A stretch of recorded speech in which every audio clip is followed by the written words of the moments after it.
1 month before today, there's someone called Aaron Swartz. Like he committed suicide. Okay, so Aaron Swartz was a brilliant activist. And he was a great person in the what do you say against the not against the NSA. Like there was something called the SOPA, Stop Online Privacy Act in the US. So he was an activist against that. He was fighting for that. So what we are doing on the 11th of February, that is today, is a protest of web users around the world against the NSA, against the stupid agencies. So today, if I tell you that you have no access to Wikipedia or Stack Overflow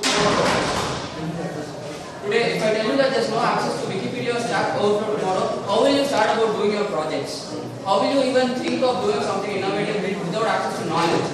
Knowledge, if it's given to some people who are in power, then it can be misused very much. And if we students don't have the access to knowledge, then what are we doing in life?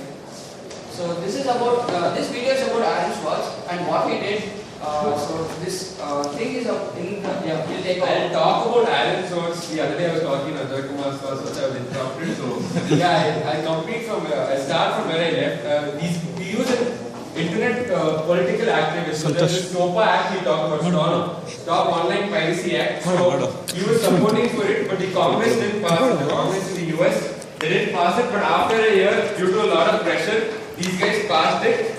And then what happened actually to Aaron Swartz was this guy was a part of a Harvard. He was studying in Harvard. So while he was studying in Harvard, he had access to this digital web publishing page called JSTOR. JSTOR was an organization which, suppose we write technical papers. So the people who write technical papers go to a place and stay. So JSTOR was an organization where all the technical papers would be kept. So if you needed access to them, you needed to pay or you needed to have some account something.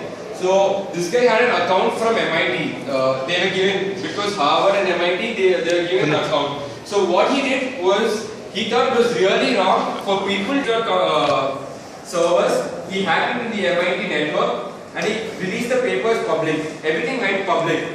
So then they got it down and they put a court case on this guy. So the court case was, he was sentenced also. He was sentenced for 35 years of prison and $20 million to pay for the fine. And so he could not afford to do this. So he thought rather committing suicide was better. During this process, people had protested also, and JSTOR had dropped the charges, but they said MIT didn't drop the charges and stuff. And after a year, after his death, now they got to know that MIT also was neutral in this, that they were ready to drop the charges. It's just that the US government wanted to make an example out of him, so that no one else really does that. So there's this movie that has already come out saying The Internet's Own Boy, and this is a teaser for that movie. So go watch that movie, and it talks about Aaron Swartz and stuff. The U.S. Attorney's Office in Massachusetts for allegedly breaking into the computer networks at MIT.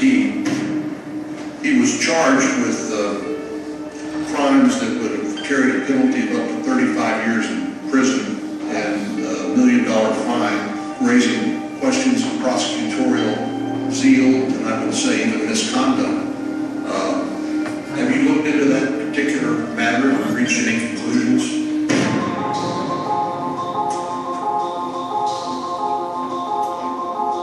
I remember getting into long arguments with friends where he was the one defending the system. Look at his video. They were saying, no, it's all broken, it's all corrupt. And he was saying, no, you can really make a difference. You can make change. I'm Aaron Swartz, and I'm here to listen to see the open internet.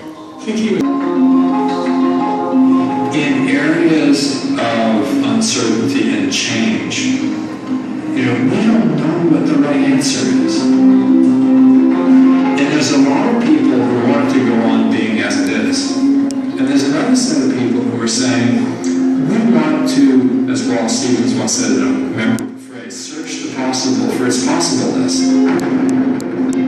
That's why hackers, people who are out there on the edges, we would owe them a debt. They're out there figuring out the future. Aaron believed that, you literally ought to be asking yourself all of the time, what is the most important thing I can be working on in the world right now? And if you're not working on that, why aren't you?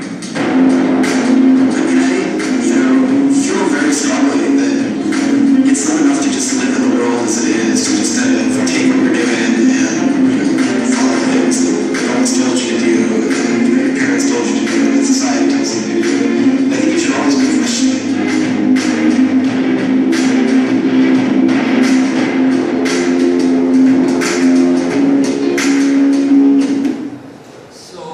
can say this is all happening in US. What does it mean to India?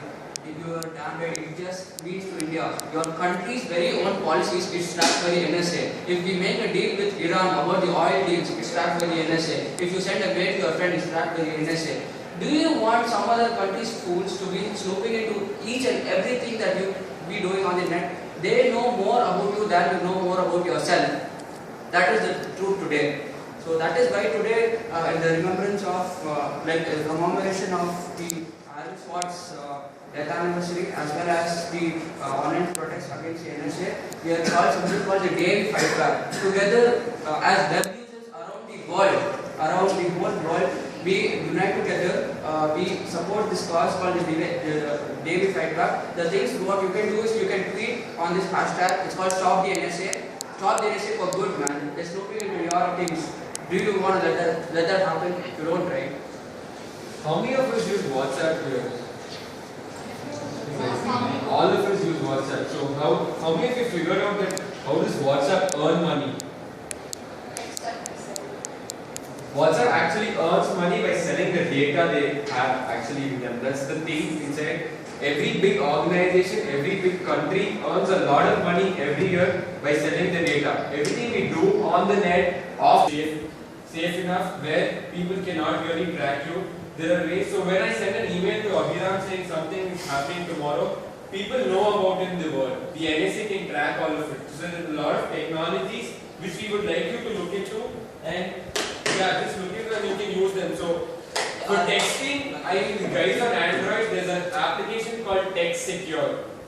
That application is pretty good enough. If you send a text to your friend, and if someone encrypts it, it's encrypted. The text is encrypted with a lot of data in it.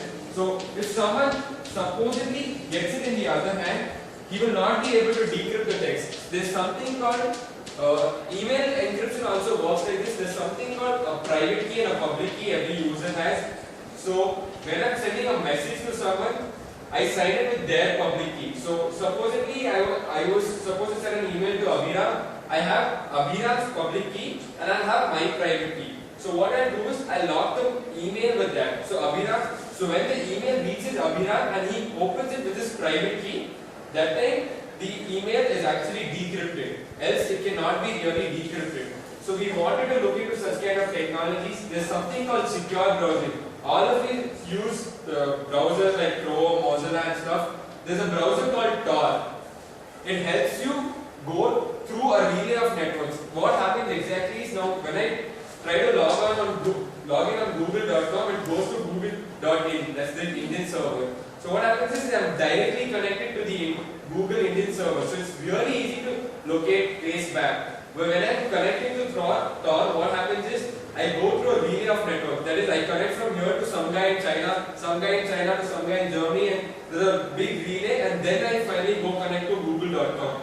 That's like a long process. So even if they have to track you down or come back to you, trace you back, they have to spend millions of amount of money. So that's what Tor is all about. Go check out the browser Tor, and you don't need to proxy anything in Tor. You can just, it acts as a proxy. Like you have many forbidden websites, you can access them also through Tor.